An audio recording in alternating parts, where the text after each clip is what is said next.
প্ৰিয় বন্ধু-বান্ধৱীসকল আপোনালোকে বাৰু অভিনেত্ৰী আইমি বৰুৱাৰ খবৰটো পালেনে? অভিনেত্ৰী আইমি বৰুৱা কোনে ৰাজহুৱা স্থানতে চুমা খালে।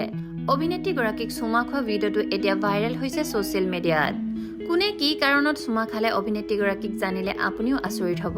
গতিকে ভিডিঅ'টো অকণো স্কিপ নকৰাকৈ শেষলৈকে চাব।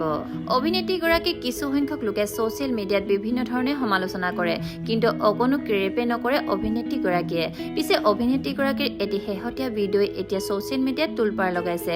অভিনেত্ৰীগৰাকীক চুমা খোৱা ভিডিঅ'টো দেখিলে আপুনিও আচৰিত হৈ পৰিব। গতিকে বলকচোন ভিডিঅ'টো শেষলৈকে চাওঁ। আঙুল ভালনে? ভালে আছে। ফুলি খুলিব। উঠাচোন। উঠিবলৈ বহুত মন আছে। মই মনিকা সখীয়ে। আঙুল ভালনে? ভালে আছে। ফুলি খুলিব। উঠাচোন। খালি আপুনি পাবনে? ফটো এটা চাওঁ নে?